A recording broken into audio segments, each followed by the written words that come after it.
اعوذ باللہ من الشیطان الرجیم بسم اللہ الرحمن الرحیم الحمد للہ رب العالمین الرحمن الرحیم مالک یوم الدین ایاک نعبد و ایاک نستعین اہدنا الصراط المستقیم صراط الذین انعمت علیہم غیر المغضوب علیہم ولا الضالین آمین۔ صدق اللہ العظیم۔ عزیزان محترم، گزشتہ درس کے اندر آپ حضرات نے سورۃ الفاتحہ کے فضائل، وظائف اور سورۃ الفاتحہ کی پہلی 3 آیات کے اندر غائبانہ طریقے پر اللہ تبارک و تعالی کی حمد و ثنا سمات کی ہے۔ میں نے گزشتہ درس کے اندر آپ کو بتلایا تھا کہ اس سورت کے بہت سارے نام ہیں۔ اس سورت کا ایک نام سورۃ الدعاء بھی ہے کہ کس طریقے سے دعا کرنی ہے۔ دنیا کے اندر جب کسی بڑے کے پاس ہم جاتے ہیں، کوئی اپنی درخواست لے کے جاتے ہیں کسی افسر کے پاس، کسی بڑے کے پاس، تو سب سے پہلے ہم اس کی تعریف کرتے ہیں، پھر اس کے بعد اپنا تعارف بتاتے ہیں، اور تیسرے نمبر پر اس کو اپنی درخواست پیش کرتے ہیں۔ اللہ تو بادشاہوں کا بادشاہ ہے، مالکوں کا مالک ہے، تو اللہ سے مانگنے کا طریقے کا سب سے پہلا ادب جو ہے، سب سے پہلے دعا میں اللہ کی تعریف کی جائے، جو آپ نے گزشتہ درس کے اندر سماعت کی۔ اللہ کی تعریف کے بعد اپنا تعارف کہ میں کون ہوں۔ تو اب یہی بندہ جب اللہ کے سامنے اللہ کی تعریف بیان کر کے کہتا ہے، اے پروردگار ایاک نعبد و ایاک نستعین، یہ تعارف ہے کہ اے اللہ ہم تیری ہی عبادت کرتے ہیں، تجھ ہی سے مدد چاہتے ہیں۔ ایاک نعبد، اے اللہ ہم تیری ہی عبادت کرتے ہیں، و ایاک نستعین، ہم تجھ ہی سے مدد چاہتے ہیں۔ یاد رکھو، اس آیت کے اندر سب سے پہلی چیز تو یہ ہے کہ جو بندہ اس آیت کو سمجھ لے، وہ سوال ہی پیدا نہیں ہوتا کہ وہ پھر شرک کرے۔ اس آیت کے اندر عقیدہ توحید ہے۔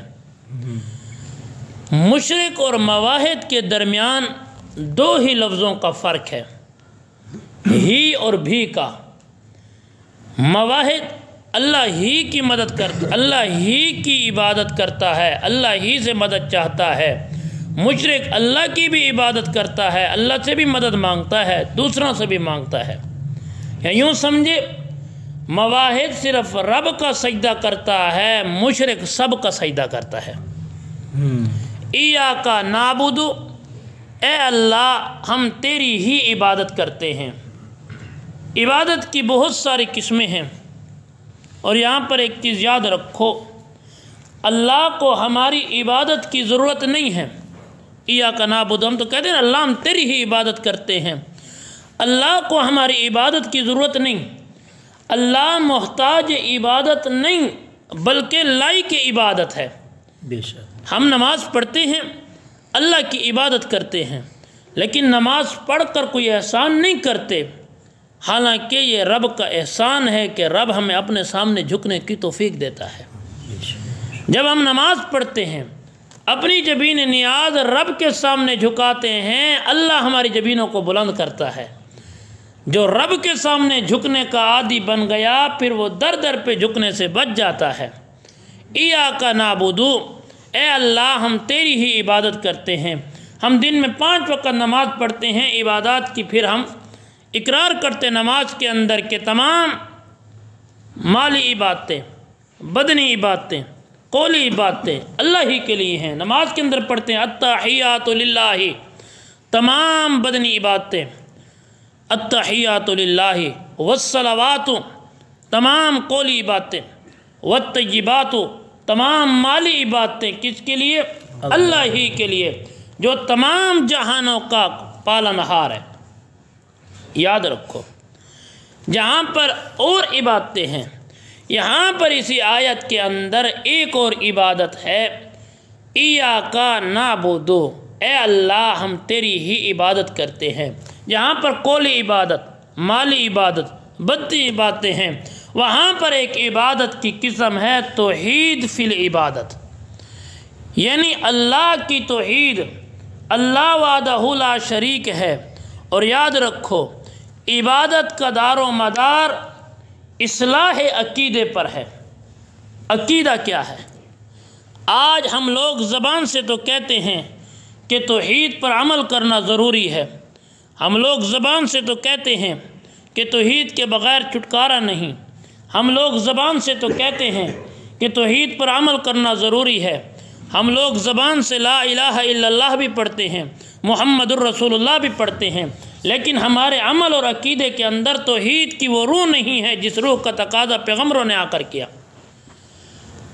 اصل چیز عقیدہ، عبادت کا دار و مدار عقیدہ توحید پر ہے۔ عقیدہ عقد سے، عقد گانڈ کو، چڑی گانڈ کو، یعنی جس چیز کی چڑی گانڈ لگا، چڑی گانڈ لونچانا توت کے کپڑا تروٹ ونجے، رسی تروٹ ونجے، لیکن گانڈ نہ کھلے۔ اسی لیے پر عقیدہ اس طرح مضبوط ہونا چاہیے۔ حضرت بلال فرمایا کرتے تھے نا کہ او ہکے جندی ہر دم سکھے، او ہکے جرا نہیں مندا، او مشرک کے، او ہکے مار لگے۔ لیکن کیا ہے؟ عقیدہ توحید کہ سب کچھ کرنے والی ذات ایک اکیلی اللہ کی ہے۔ جب عقیدہ درست ہوگا پھر عبادت بھی قبول ہے، اگر عقیدہ خراب ہے پھر عبادت درست نہیں۔ اور یاد رکھو عبادت کے اندر اخلاص کب ہوگا؟ قرآن کہتا ہے فَادْعُوا اللَّهَ مُخْلِصِينَ لَهُ الدِّينَ، تم اللہ کی عبادت کرو اس حال کے اندر کہ عبادت کے اندر اخلاص ہو، خلوص نیت ہو۔ خلوص کیسے آئے گا؟ جب عقیدہ درست ہوگا۔ اب عبادت کے اندر اخلاص کیسے آئے گا؟ جب ایمان پاک ہوگا۔ ایمان پاک کب ہوگا؟ جب کفر، شرک، نفاق، ان تمام چیزوں کی ملاوٹوں سے دل پاک ہوگا، ایمان پاک ہوگا۔ اگر ایمان کے اندر ان چیزوں کی ملاوٹ آ گئی پھر عبادت کے اندر خلوص نہیں ہوگا۔ رسول اللہ صلی اللہ علیہ وسلم نے فرمایا کہ جسم کے اندر ایک لوتڑا ہے، اگر وہ صحیح ہو جائے جسم صحیح ہو جائے گا، اگر وہ بگڑ جائے جسم بگڑ جاتا ہے۔ پھر فرمایا الا وہی القلب، وہی دل ہے۔ دل کے اندر، اسی کے اندر محبت بھی ہے، نفرت بھی ہے، اسی کے اندر ایمان بھی ہے، کفر بھی ہے، یہ مرکز ہے۔ اگر یہ ٹھیک ہوگا اس کی صحت ضروری ہے۔ اور یاد رکھو جہاں پر عبادت کے ساتھ اخلاص، اسی طرح جس کو صحیح معنی حقیقی سعادت مند وہ شخص ہے جس کو اللہ کی عبادت اخلاص سے نصیب ہو گئی، یعنی خلوص سے دل کے ساتھ۔ یہ سعادت مندی ہے۔ دنیا کی سعادتیں کے ملنے کی بہت ساری ذرائع ہیں۔ اولاد کا مل جانا سعادت ہے، اولاد حافظ قرآن، عالم قرآن بن جائے، یہ سعادت ہے۔ عہدے مل جانا یہ سعادت ہے۔ تمام سعادتیں مل سکتی ہیں، لیکن حقیقی سعادت وہ ہے جو اللہ کی عبادت میں ہو، یعنی اخلاص کے ساتھ۔ اخلاص کب آئے گا؟ جب دل کے اندر عقیدہ درست ہوگا۔ اسی لیے فرمایا جب عقیدہ درست ہوگا تو پھر ہے ایاک نعبد۔ حدیث شریف کے اندر آتا ہے حضرت معاذ رضی اللہ تعالیٰ عنہ رسول اللہ صلی اللہ علیہ وسلم کے ساتھ ایک سفر میں جا رہے تھے، سواری میں سوار تھے۔ رسول اللہ صلی اللہ علیہ وسلم نے حضرت معاذ سے فرمایا اے معاذ کیا تمہیں پتہ ہے کہ اللہ کا اپنے بندوں پر کیا حق ہے؟ حضرت معاذ نے فرمایا یا رسول اللہ صلی اللہ علیہ وسلم اللہ اور اس کا رسول بہتر جانتا ہے، میں تو نہیں جانتا، آپ فرما دیجئے۔ تو میرے محبوب نے فرمایا اللہ کا اپنے بندوں پر حق ہے، فَادْعُوا اللَّهَ مُخْلِصًا لَهُ الدِّينَ فَادْعُوهُ وَاعْبُدُوهُ وَلَا تُشْرِكُوا بِهِ شَيْئًا، کہ بندہ اللہ کی عبادت کرے، اس کے ساتھ کسی کو شریک نہ کرے۔ یہ اللہ کا حق ہے۔ جو بندہ اللہ کا حق ادا کرتا ہے وہ بندہ پھر کامیاب ہے، اللہ اس سے راضی ہے۔ جو بندہ اگر نہیں کرتا پھر اللہ اس سے ناراض ہے۔ پھر فرمایا اے معاذ یہ تو اللہ کا بندوں کا حق تھا، اب بندوں کا اللہ پر کوئی حق ہے؟ پھر حضرت معاذ نے فرمایا یا رسول اللہ آپ ہی بہتر جانتے ہیں، آپ فرما دیجئے۔ تو میرے محبوب نے فرمایا جو بندہ اللہ کا حق پورا ادا کرتا ہے پھر اللہ پاک اللہ یعذبہم، اللہ پاک اس کو عذاب نہیں دیتے بلکہ جنت میں داخل کرتے ہیں۔ دوسری جگہ فرمایا وَقَانَ حَقًّا عَلَيْنَا نَصْرُ الْمُؤْمِنِينَ كَذَلِكَ حَقًّا عَلَيْنَا نَصْرُ الْمُؤْمِنِينَ، کہ ہم ایمان والوں کو نجات بھی دیں گے، مومنین کی مدد بھی کرتے ہیں۔ یہی چیز ہے ایاک نعبد۔ آج مشرک اور مواحد ہم کہتے ہیں کہ ہم توحید والے ہیں، ہم بھی اللہ کو مانتے ہیں۔ مکہ کا مشرک بھی اللہ کو مانتا تھا۔ توحید کس چیز کا نام ہے؟ توحید کے 4 درجے ہیں، 2 درجوں کے اندر تمام مومنین کافر سارے متفق ہیں، 2 کے اندر اختلاف ہے۔ توحید کا پہلا درجہ توحید فی واجب الوجود، یعنی اس کی عبادت کی جائے جس کو وجود روز اول سے تھا، ہے اور رہے گا۔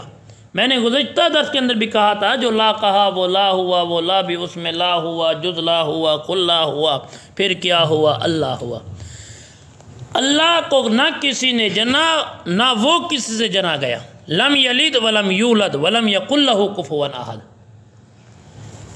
تو اللہ کو ہر بندہ مانتا ہے، چاہے مشرک ہے یا کافر ہے، مومن ہے، سارے مانتے ہیں۔ دوسرا صفت خلق، اللہ ہی ہمارا خالق ہے، یہ مکہ کا مشرک بھی مانتا تھا۔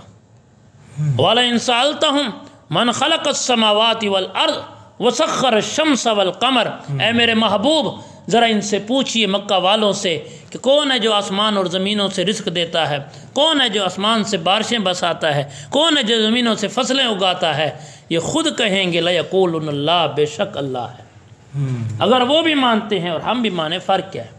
تو بات کیا ہے کہ مشرک اور موحد کے درمیان 2 چیز۔ علامہ نور الحسن شاہ بخاری رحمۃ اللہ فرماتے ہیں کہ مشرک اور موحد کے درمیان ہی اور بھی کا اس طرح فرق ہے جیسے منقوحہ اور بازاری کے اندر فرق ہے۔ منقوحہ عورت جب نکاح کے بندھن میں آتی ہے تو اپنے خاوند سے کہتی کہ میں تیری ہی ہوں، میں تیری ہوں، بھائیوں کی بہن رہوں گی، باپ کی بیٹی رہوں گی، چچا کی بھتیجی رہوں گی، ماموں کی بھانجی رہوں گی، لیکن عزت میری تیرے حوالے۔ کیا بات یہ ہے کہ میں تیری ہی ہوں، اور بازاری وہ کہتے میں تیری بھی ہوں، سب کی ہوں۔ یہی فرق ہے۔ توحید کا تیسرا درجہ، یعنی مسلمان کا، اہل ایمان کا یہ عقیدہ ہے، قرآن کہتا ہے کہ تمام تقدیریں لکھنے والا میرا رب ہے، انسانوں کی تدبیر ہے، رب کی تقدیر ہے۔ یدبر الامر من السماء الى الارض، جب اس جگہ پر پہنچتے ہیں تو پھر مومن اور کافر الگ الگ ہو جاتے ہیں۔ کس طرح؟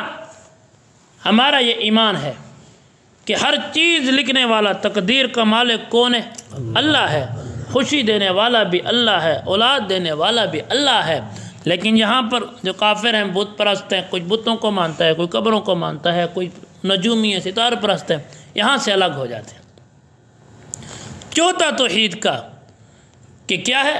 توحید فی العبادت، یہ تمام سے بڑا اور عظیم درجہ ہے کہ عبادت صرف اسی کی ہے جو تمام جہانوں کا کار ساز ہے، بگڑی بنانے والا ہے، سب کچھ کرنے والا، زندگی بنانے والا، عزت دینے والا، سب کچھ دینے والا وہ اکیلا اللہ ہے۔ جسے چاہتا ہے عزت دیتا ہے، جسے چاہتا ہے در در پہ ذلیل کرتا ہے۔ جسے میں رب عزت دینے پہ آ جائے کوئی ذلیل نہیں کر سکتا، جس کو میں رب ذلیل کرنے پہ آ جائے کوئی مل کے عزت نہیں دے سکتا۔ یہ تمام خزانے کس کے پاس ہیں؟ اللہ۔ تو پھر کیا ہے؟ عبادت کس کی ہونی چاہیے؟ ایاک نعبد، اے اللہ ہم تیری ہی عبادت کرتے، اللہ کو تارو۔ و ایاک نستعین، اور تجھ ہی سے مدد چاہتے ہیں۔ یہ عقیدہ ہونا چاہیے کہ اللہ کے سوا میری کوئی مدد نہیں کر سکتا۔ اب یہاں پر ایک سوال ذہن کے اندر آتا ہے، وہ سوال کیا ہے کہ میں ابھی درس کے بعد کہوں کہ یار اس قرآن کو ادھر رکھو، اس نے رکھا، گویا میں نے اس سے مدد مانگی ہے۔ مجھے پیاس لگی ہے، یار مجھے پانی تو پلاؤ، مدد مانگی ہے۔ یار یہ اٹھا لو، تھوڑا بند کرو۔ میں کہوں کہ یار اس پٹی کو ادھر رکھو، کیا ہے؟ مدد مانگی ہے۔ ابھی تو کہا کہ مدد صرف اللہ سے مانگنی ہے، غیروں سے مانگیں گے تو شرک ہے۔ یاد رکھو مدد دو طرح کی ہوتی ہے، ایک ہے سبب کے ساتھ مدد مانگنا، ایک ہے بغیر مسبب کی مدد مانگنا۔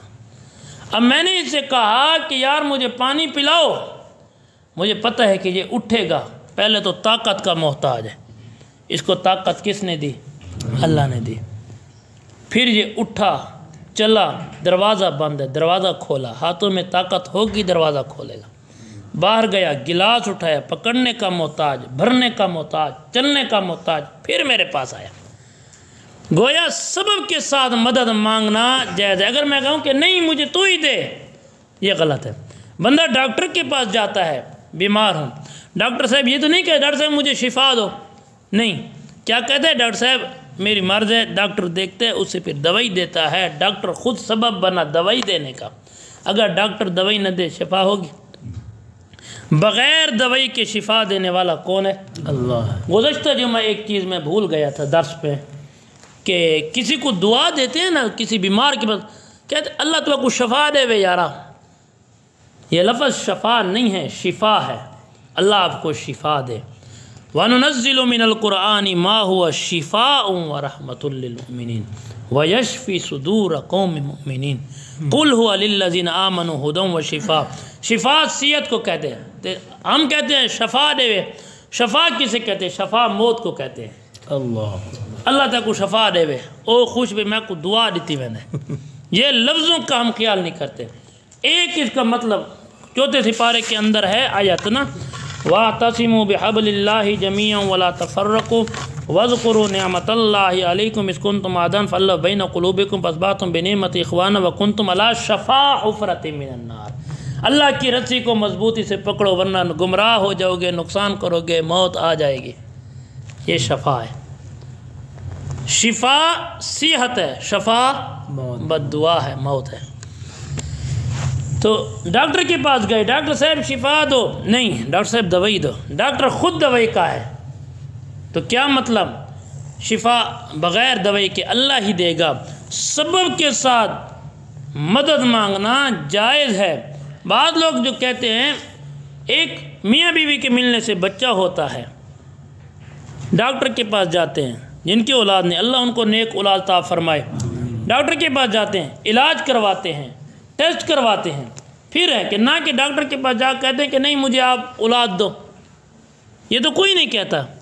ڈاکٹر بھی دوائی دے کر کیا کہتے ہیں؟ شفا من جانب اللہ، شفا کون دے گا؟ اللہ دے گا۔ یہ سبب ہے، سبب کے ساتھ مانگنا جائز ہے، بغیر سبب۔ کئی لوگ ہیں قبروں کے پاس چلے جاتے ہیں، پیر صاحب لے ککڑ تیرے پتر، یہی کہتے ہیں ہم، حالانکہ جو قبر والا ہے وہ خود اس چیز کا محتاج ہے۔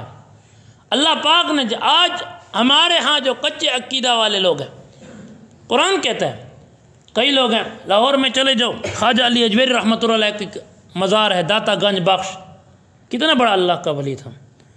آج کئی لوگ وہاں پر جاتے ہیں، وہاں پر ایک درخت ہے، اللہ معاف کرے، اور جن کی اولاد نہیں ہے، اور سرے کی اجازت صاحب چنی وان کے رکھے نا، اگر بیر ڈھے پیا تھا پوترے پترا ڈھے پیا تھا دھی جمسی۔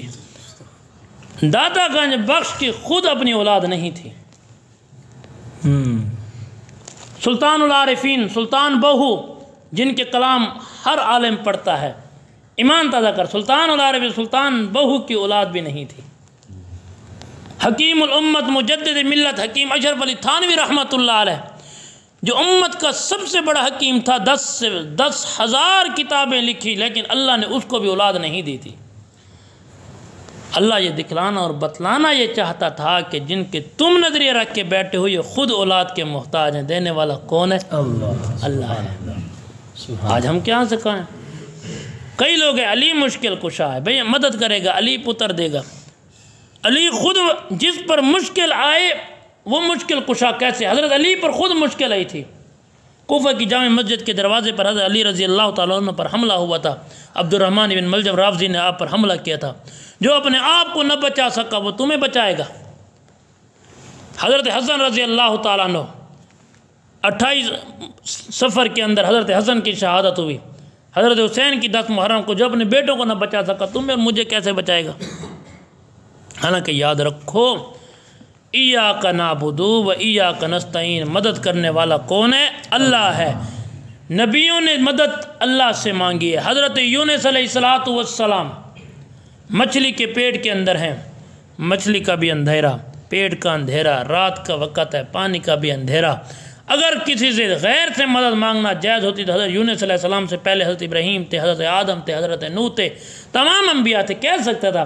لیکن قرآن کہتا ہے وَظَنُّونِ إِذْ ذَهَبَ مُغَاضِبًا فَظَنَّ أَن لَّن نَّقْدِرَ عَلَيْهِ فَنَادَىٰ فِي الظُّلُمَاتِ أَن لَّا إِلَٰهَ إِلَّا أَنتَ سُبْحَانَكَ إِنِّي كُنتُ مِنَ الظَّالِمِينَ۔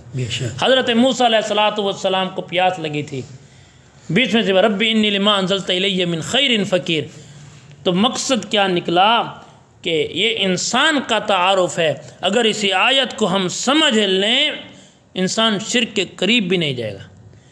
اسی کے اندر ہر نماز کے اندر پڑھتے ہیں ایاک نعبد و ایاک نستعین، اے اللہ ہم تیری عبادت کرتے ہیں، تجھی سے نماز کے بعد غیر سے مانگیں پھر کیا فائدہ؟